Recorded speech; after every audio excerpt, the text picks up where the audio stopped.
You're listening to The World at 8 with Lynn Mozart.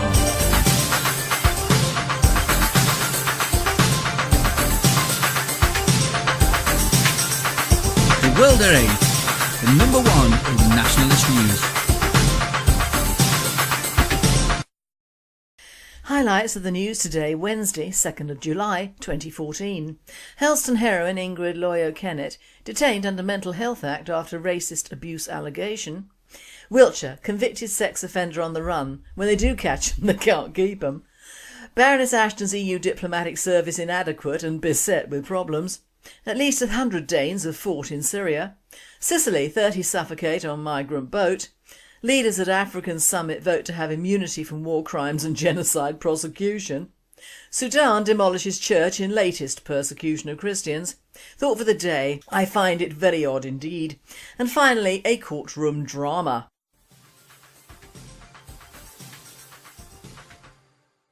UK News.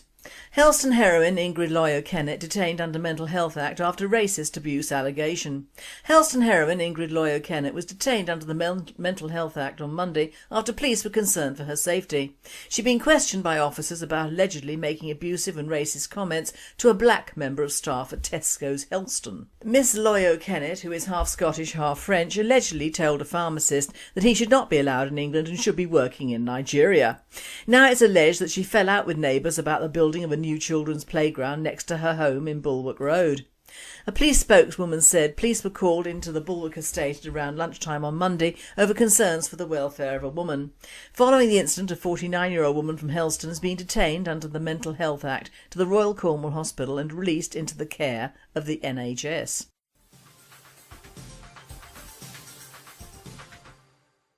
Wiltshire, convicted sex offender on the run. When they do catch him, they can't keep him. Abdelouaheb Delhoum, 45, originally from Algeria but living in Headington, Oxfordshire, was convicted of 2 counts of sexual assault on a child under 13, 3 counts of inciting a child under 13 to engage in sexual activity and 1 count of rape of a child under 13 years in May. Delhoum was convicted at Swindon Crown Court on May 1, 2014 and was released on conditional bail until June 13, 2014, but he has not returned or made contact with police since. Delhoum is described as Middle Eastern, approximately 5'9", of medium build and with a shaven head. Well, there's a surprise. Not too many of them around, of course.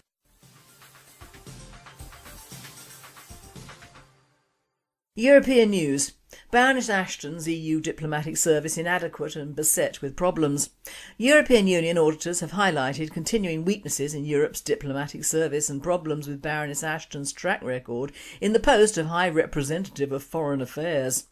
Bureaucratic turf wars, a lack of political direction and Lady Ashton's lack of attendance at key meetings in Brussels are among the troubles that are still plaguing the European External Action Service, EEAS, 4.5 years after its creation.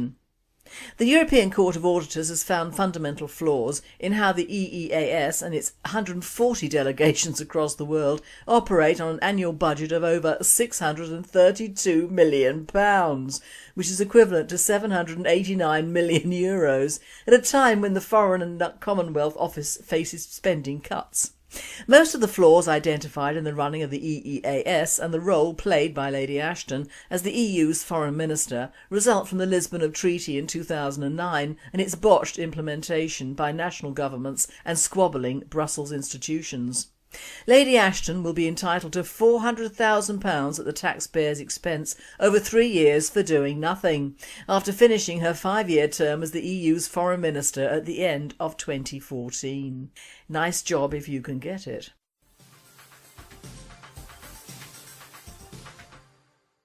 At least 100 Danes have fought in Syria. The Centre for Terror Analysis estimates that at least 15 Danes have died while fighting in the Syrian civil war. Those who come back alive can recruit others and use their military training against domestic targets, the analysis warned. Analysis released by the Danish Security and Intelligence Service, PET, on Saturday revealed that at least 15 Danes have died in Syria while participating in that country's ongoing civil war. Pet Centre for Terror Analysis (CTA) estimated that at least 100 individuals have left Denmark for Syria to fight and that at least 15 of them have died. The analysis also states that CTA expects even more people from Denmark's extremist Muslim environment to join the war in Syria. We've never before seen so many leave Denmark for a conflict zone over such a short period as we see now with Syria, the head of CTA, Søren Jensen, told news agency Ritzau. World at 8, rather them over there than over here.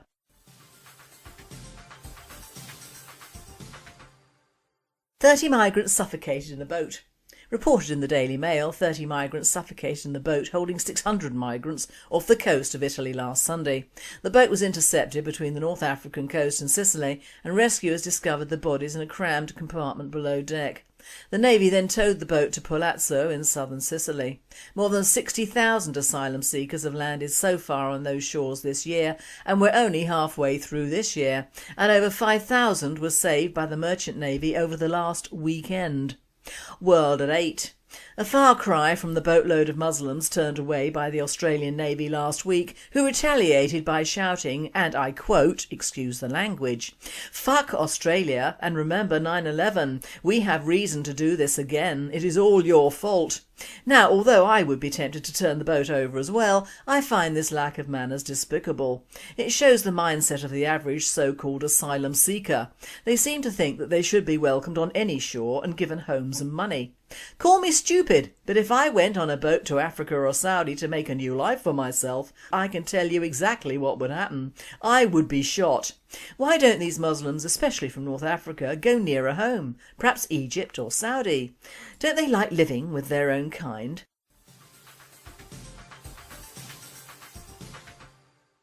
World news. Leaders at African summit vote to have immunity from war crimes and genocide prosecution. The continent already has 2 sitting presidents and 1 ousted president facing charges at the International Criminal Court. The vote took place on Friday at an African Union summit vote in Equatorial Guinea, during a session journalists were excluded from, and news of it was only mentioned in a statement about the outcome of the summit on Monday, according to Amnesty International. It came to light in a paragraph listing legal instruments agreed at the meeting, including the Protocol on Amendments to the Protocol on the Statute of the African Court of Justice and Human Rights. The amendment bars the court from prosecuting sitting African leaders and vaguely identified senior officials. It was objected to by 42 African and international civil society and rights groups. The decision was condemned by Amnesty International as a backward step in the fight against impunity and a portrayal of victims of serious violations of human rights. World at 8. What do you expect from an African Union summit?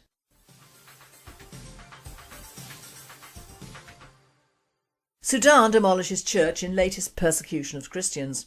A Sudanese government force destroyed a church Monday, ignoring the wails of nearby residents, witnesses told journalists working for CNN. The attack came a day after authorities sent a letter saying they would demolish the church, priest Kouar Shimal said. The government forces did not immediately return calls from CNN. Complaints about the predominantly Muslim country's lack of religious freedom came under the international spotlight recently after Mariam Yeha Ibrahim, a Christian mother of 2, refused to renounce her faith and was sentenced to death. After an international outcry, she was freed and reunited with her American husband. The 70-strong force Monday arrived at the Alizbar slums near the capital Khartoum around 10 a.m, witnesses said. Some were dressed in plain clothes. CNN visited the scene afterwards, where the religious site had been reduced to rubble.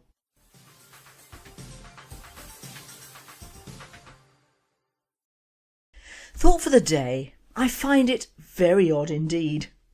I find it very odd that certain things in England today seem directly in opposition to each other, or in some cases one is entirely ignored and the other, similar instance, is heralded as great justice. I find it very odd that our old sexual abuse cases, never reported at that time officially, have decimated the humour pool of many of our national comics and celebrities. Now, I'm not for anybody groping a 7-year-old, of course, but these so-called abuse crimes of the octogenarian Harris, of which is one of the many prosecutions brought to us as a result of the U-Tree cull, which accused several of these poor old white buggers, excuse the pun, have overwhelmed the media to such a degree that the newer, more insidious and proper sexual abuse victims who have been systematically raped and put out to prostitution, many at 11 years of age, have gone virtually unnoticed in the media and certainly on the TV news, which reaches many more people than paper news.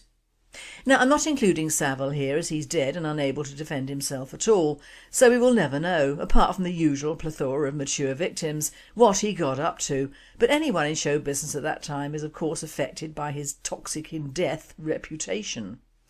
Lurking in the back pages of the papers is the 17-year-old girl raped by Asians, the new Banbury rapists all Muslim. I'm sure that if Nazir Afzal really applied himself to his community's reputation, with Muslim sexual grooming going back 40 odd years, he could find himself in a quagmire of families and communities that have been practising this cultural and anti-Christian grooming going back to the 1960s.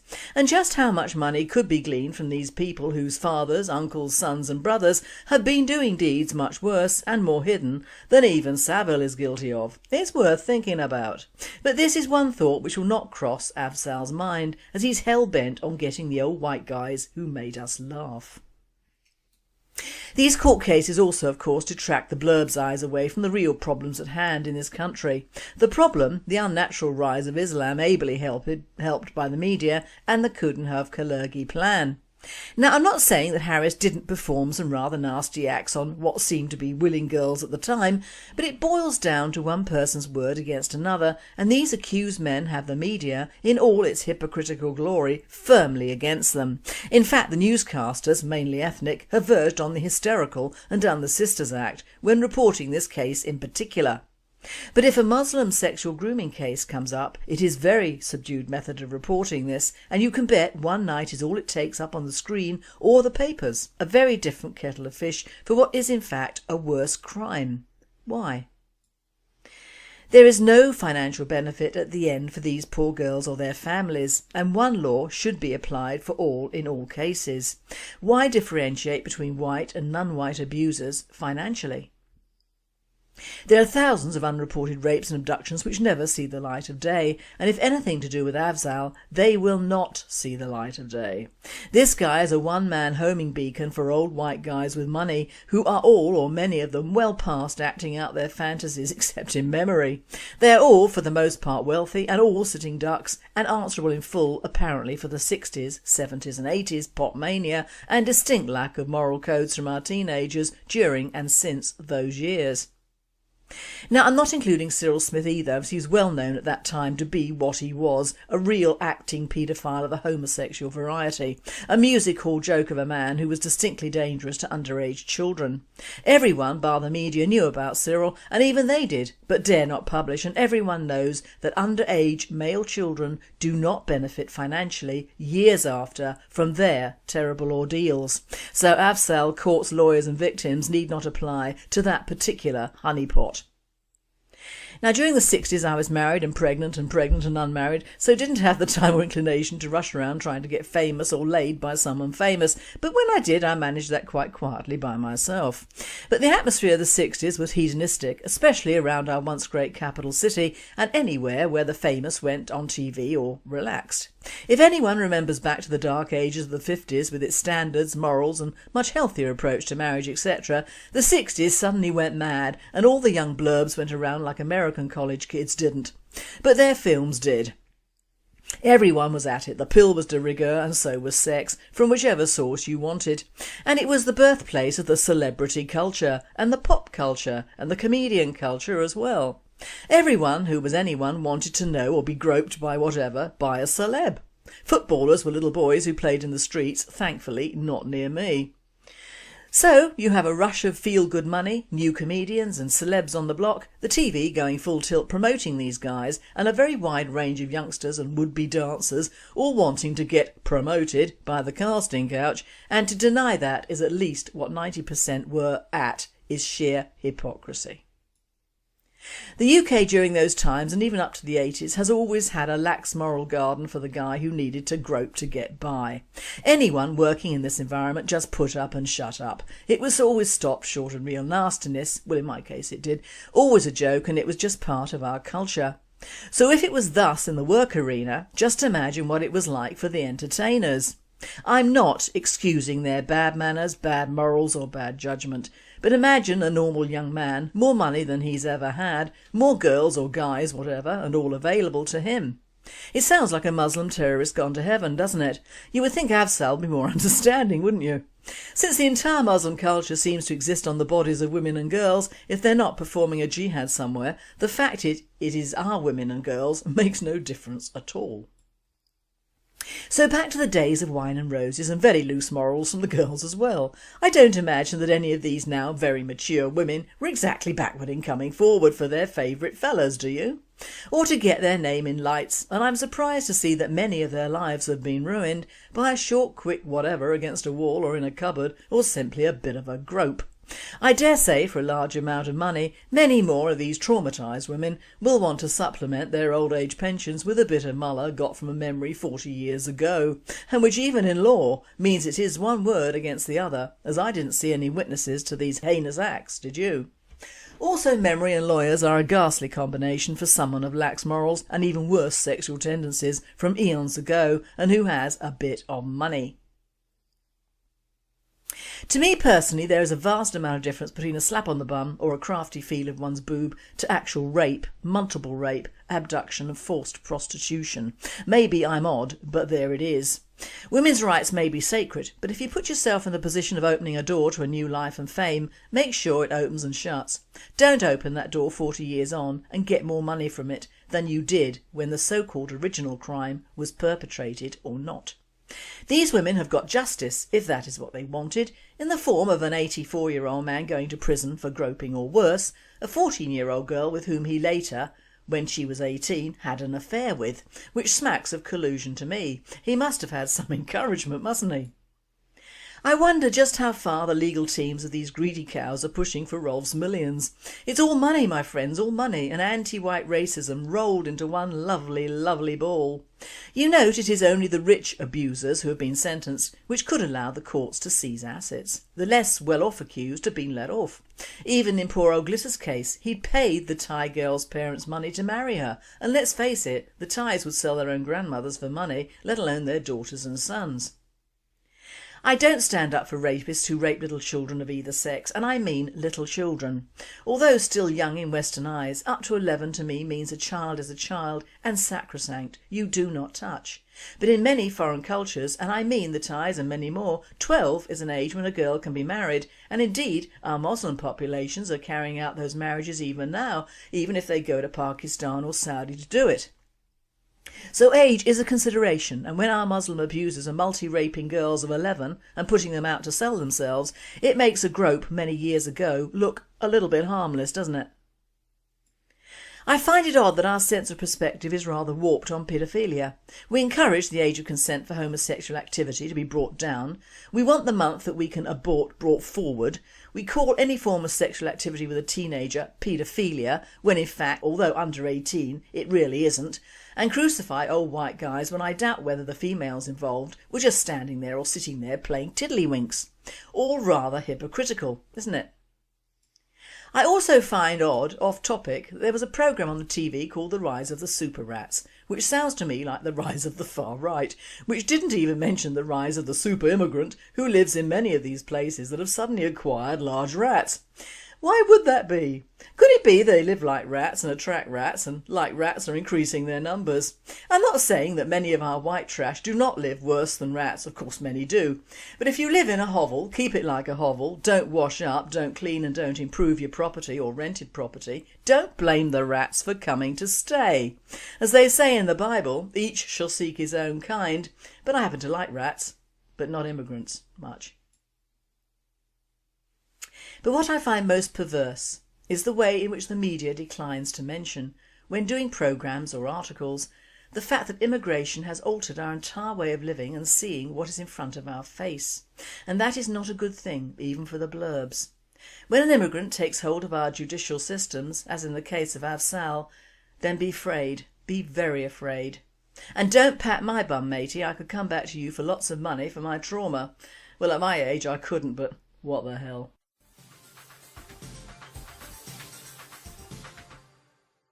And finally, a court drama. A 7-year-old boy was at the centre of a courtroom drama yesterday when he challenged a court ruling over who should have custody of him. The boy has a history of being beaten by his parents, and the judge initially awarded custody to his aunt, in keeping with the child custody law and regulations requiring that family unity be maintained to the degree possible. The boy surprised the court when he proclaimed that his aunt beat him more than his parents, and he adamantly refused to live with her. When the judge suggested that he live with his grandparents, the boy cried out that they also beat him. After considering the remainder of the immediate family and learning that domestic violence was apparently a way of life amongst them, the judge took the unprecedented step of allowing the boy to propose who should have custody of him. After 2 recesses to check legal references and confer with child welfare officials, the judge granted temporary custody to the England football team, whom the boy firmly believes are not capable of beating anyone. You've been listening to The World at 8. I am Lynn Mozart and I wish you all a very good night. Leaders at African summit vote to have immunity from war crimes and genocide prosecution. Sudan demolishes church in latest persecution of Christians. Thought for the day, I find it very odd indeed. And finally, a courtroom drama.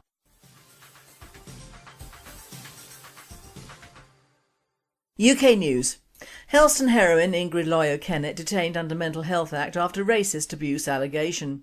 Helston heroine Ingrid Loyo-Kennett was detained under the Mental Health Act on Monday after police were concerned for her safety.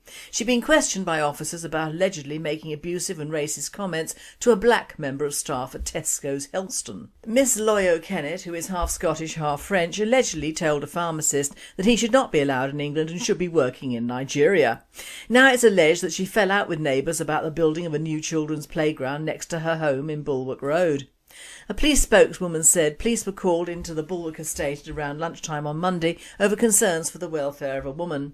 Following the incident, a 49-year-old woman from Helston has been detained under the Mental Health Act to the Royal Cornwall Hospital and released into the care of the NHS.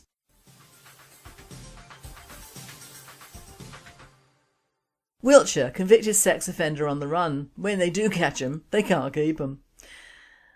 Abdelouaheb Delhoum, 45, originally from Algeria but living in Headington, Oxfordshire, was convicted of 2 counts of sexual assault on a child under 13, 3 counts of inciting a child under 13 to engage in sexual activity, and 1 count of rape of a child under 13 in Brussels are among the troubles that are still plaguing the European External Action Service, EEAS, 4.5 years after its creation.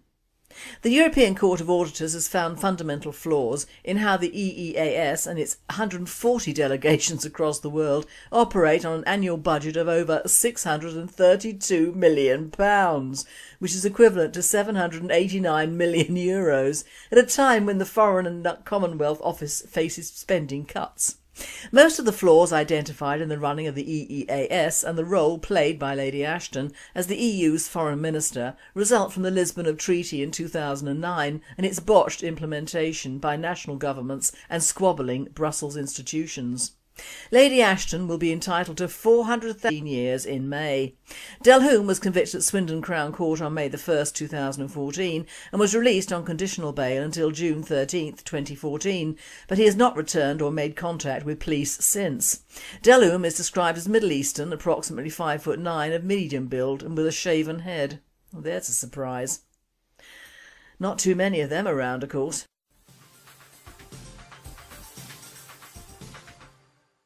European news. Baroness Ashton's EU diplomatic service inadequate and beset with problems.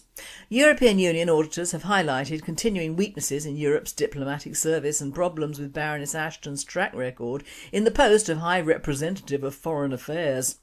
Bureaucratic turf wars, a lack of political direction, and Lady Ashton's lack of attendance at key meetings.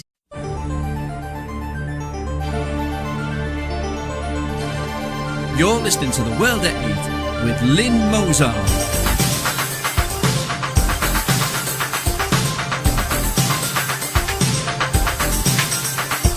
World at 8, the number one in nationalist news.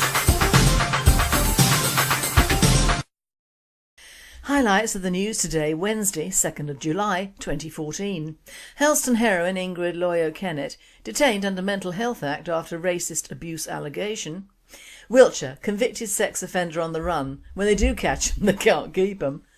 Baroness Ashton's EU diplomatic service inadequate and beset with problems. At least 100 Danes have fought in Syria. Sicily, 30 suffocate on migrant boat.